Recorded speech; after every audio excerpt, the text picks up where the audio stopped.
Good day, this is Abdulaziz and welcome to my channel. Assalamu alaikum, I'm Abdulaziz. Kanalga hoş kelibsiz. So in today's video we'll be talking about birds migration. Qushlarni migratsiya qilish haqida gaplashamiz. This is the continuation of the first video that you watched. Siz ko'rgan videoni davomi bu. Demak, birinchi mavzuni davomi. The continuation of the first unit. It's about birds migration. Qushlarni migratsiya, ya'ni uchishi haqida gaplashamiz. Ba'zi joylarda uchib ketish haqida gaplashamiz. Aspect degan so'z bor ekan. Aspect bu jihat ma'nosida. One important aspect of climate change is rising sea levels. Rising, yeah. Ya'ni bitta muhim jihati iqlim o'zgarishining bu dengiz sathining ko'tarilishi ma'nosida bo'lyapti. Next, breed bu ko'payish ma'nosida. Hayvonlarga nisbatan ishlatiladi ko'p asosan, to'g'ri. Some animals breed only during specific seasons. Ba'zi hayvonlar faqat ma'lum fasllarda ko'payadi ma'nosida bo'lyapti bu yerda so'z. Breed, bread deb yoziladi. Nonga o'xshab emas. B R ikkita e keyin d. Breed o'qiladi. Yaxshi. Keyingi so'zimiz diurnal. Diurnal yoziladi. Diurnal. D I U R N L. Jurnal. Diurnal degani kunlik faol bo'ladigan, kunduzi faol bo'ladigan hayvonlar. Many birds are diurnal and active during the day. Ko'plab qushlar kunduzi faol bo'lib, kunduzi harakat qiladi. All right? Diurnal. Yaxshi, juda zo'r. Next word, endure yoziladi. Bu so'zni ko'p ko'rasiz hali IELTSda.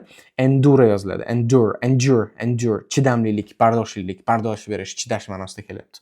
These plants can endure extreme temperatures. Bu o'simliklar keskin haroratga chidashi mumkin ma'nosida bo'lyapti bu so'zimiz. Really good. Let's continue. Evolve yoziladi. Evolve degan so'zni juda ko'p ko'rasizlar. Evolve degani evolyutsiya deb o'rgatgan bo'lishi mumkin kimdir. Yo'q, o'zlarining shunaqa evolyutsiya deb tarjima qilgan bo'lishi mumkin. Lekin evolve degani to'g'ri evolyutsiya, lekin nima deb tushunasiz evolyutsiyani?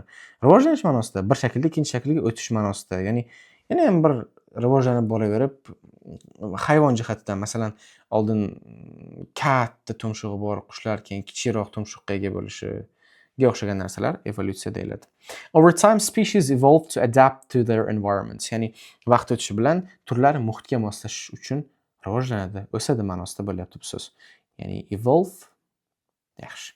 Well, next word, fascinate. Fascinate yoziladi. Fascinating degan so'z bilasiz-ku o'sha. Fascinating degan so'zni fascinate deb yozilishi. Men fascinate deb aytayotganim sababi esga qolishi uchun bo'lyapti-da. Fascinate o'qilyapti. Demak, fascinate degani hayratlantirish ma'nosida bo'lyapti. The complexity of the human brain continues to fascinate scientists. Ya'ni odam miyasining murakkabligi hali ham olimlarni hayratlantirayotgan ekan, hayratlanishga davom etayotgan ekan. Continues to deyapmiz-ku. Continues to fascinate like scientists. Olimlarni hayratlantirishda davom etyapti. Feat yozilar ekan. Feat. Climbing Mountain Everest is an incredible feat. Ya'ni Everest cho'qqisiga chiqish ajoyib yutuq hisoblanadi. Feat bu yerda yutuq deb hisoblanadi. Feat yozilyapti. E'tibor bering. Feat. Xususiyat deymizmi? All right. Fossil fuels continue to fuel global industries. Fuel degan so'zga e'tibor beramiz. Fuel yozilyapti. Fuel yoqilg'iligini bilamiz. Fossil fuel esa. Fossil fuel bu yoqilg'ilar, masalan, benzin, gaz, ko'mirga o'xshagan narsalarni biz fossil fuel deymiz. Shunaqami? Fossil fuels continue to fuel global economies, industries. Qazilma yoqilg'ilar hanuz global sanoatni ta'minlab turibdi. Demak, fuel bu yerda ta'minlab turibdi ma'nosida kelyapti. O'zini benzin ma'nosida emas. Really good. Okay, the earth is divided into northern and southern hemisphere. Hemisphere degani, hemi degani yarim, sphere shakl. Bunaqa. Yerni tasavvur qiling, yarmi. Qalpoqni tasavvur qiling, oddiygina qalpoqni. Qalpoq hemisphere shaklda ekanda, yarim aylana shaklda. Bu yerda aytibdiki, mana Earth is divided into southern and northern hemisphere. Shimoliy qutb, janubiy qutb, yarim sharlarga bo'lingan ma'nosida. To'g'ri, sphere, hemisphere, yarim shar ma'nosida. Imperative bu qilish shart, majbur degan ma'noda kelyapti. It's imperative to address environmental issues urgently. Ya'ni darhol hal qilishimiz kerak boyagi tabiat bilan bog'liq muammolarni. Atrof muhit muammolarini zudlik bilan hal qilish juda zarur degan ekan bu yerda. Environmental issues should be addressed imperatively.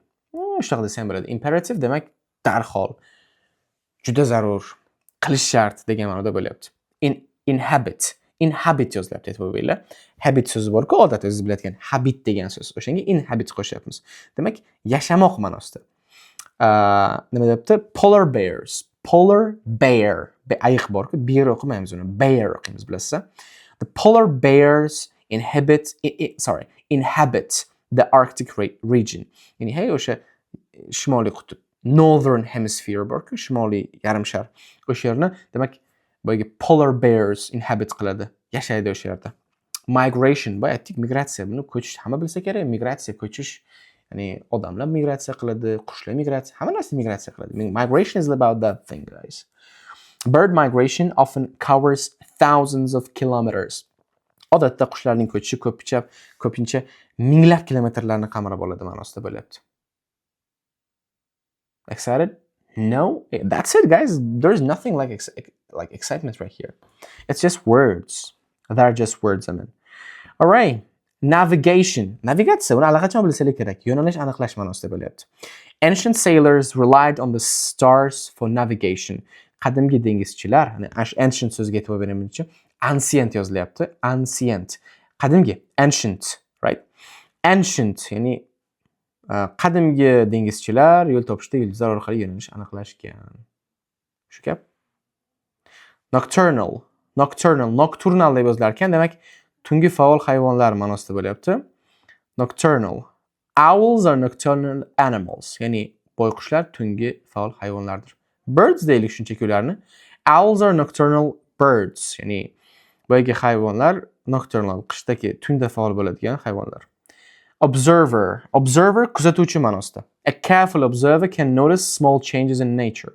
Ya'ni observer kuzatuvchi, observe degan so'z kuzatish ma'nosida keladi. Shuni e'tiborga oling. Careful, e'tiborli observer kuzatuvchi can notice ham e'tibor beramiz. Notice payqamoq ma'nosida.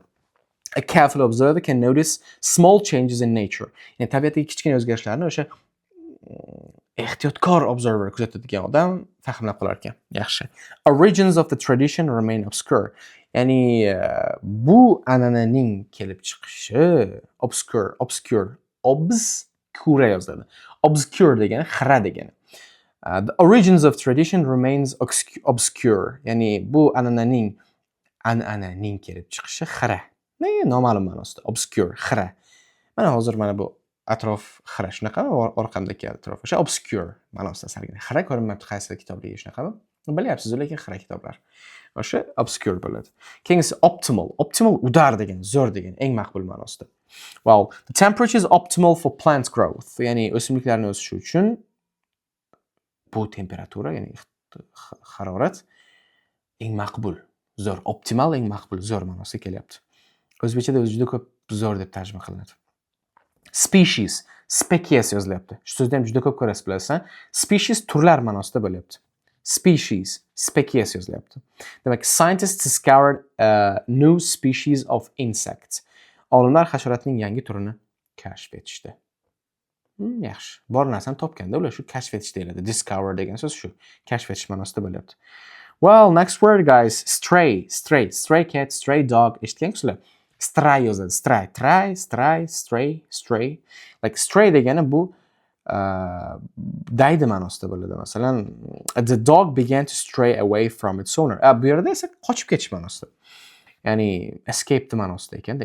Stray, escape, u qiziq so'z ekan. Demak, ikkalasi ham qochish ma'nosida. Lekin strayni o'zi asli sifat bo'lib kelsa agar daydi ma'nosida bo'ladi. The stray dog began to stray away from its owner deylik. Daydi kuchuk egasidan daydilik qilishni boshladi. Ya'ni qochib ketishni boshladi. Oxirgisimi, shu birds migration mavzusidagi oxirgi so'z. Windswept.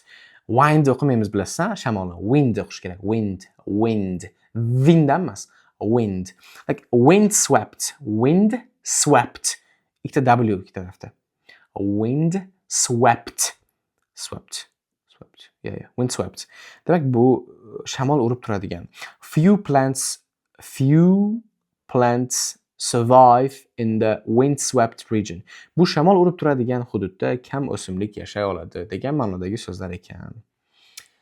Thank you guys for watching this video to this end, and don't forget to share this video with your friends. hit the like button, and please comment your ideas below. So I'll be glad to read your comments.